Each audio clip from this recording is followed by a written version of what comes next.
श्री शिवाय नमस्तुभ्यम।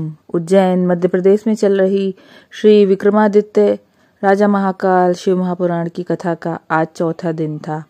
किसी कारणवश अगर आप आज की कथा नहीं सुन पाए तो हम आपके लिए लेकर आए हैं कथा की विशेष जानकारी और उपाय।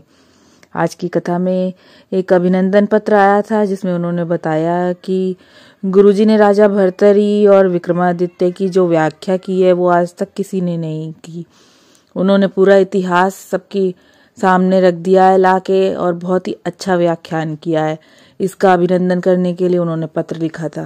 माता पार्वती ने कहा था भगवान शिव से कि वक्ता कौन होता है, जो कथा कहता है, व्याख्यान करता है। इस पर शिव जी ने कहा था कि वक्ता वो होता है जो श्रोता का वक्त बदल दे, उसे वक्ता कहते हैं।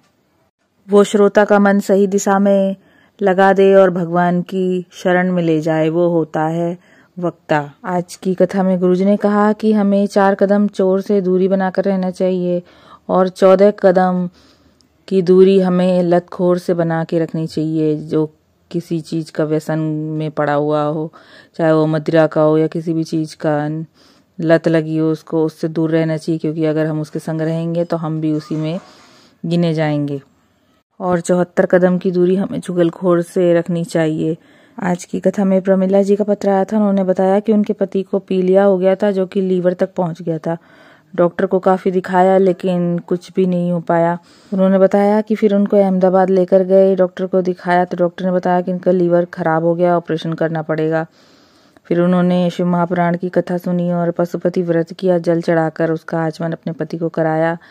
कुछ समय बाद जब उन्होंने इंदौर के हॉस्पिटल में उनको दिखाया तो डॉक्टर ने बताया कि इनका पीलिया बिल्कुल ठीक हो गया है और लीवर भी एकदम ठीक से काम कर रहा है, अब ऑपरेशन की कोई ज़रूरत नहीं है। आभार व्यक्त करने के लिए कथा पांडाल में आई थी।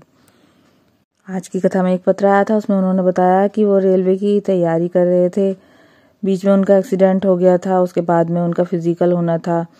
एक्सीडेंट के कारण वो चल नहीं पा रहे थे। उन्होंने शिव महापुराण की कथा सुनी, भोलेनाथ पे विश्वास किया और जल चढ़ाना प्रारंभ किया और भोलेनाथ की कृपा से उनकी पैर एकदम सही हो गया और उनकी रेलवे में नौकरी पक्की हो गई। आभार व्यक्त करने के लिए कथा पांडाल में आए थे।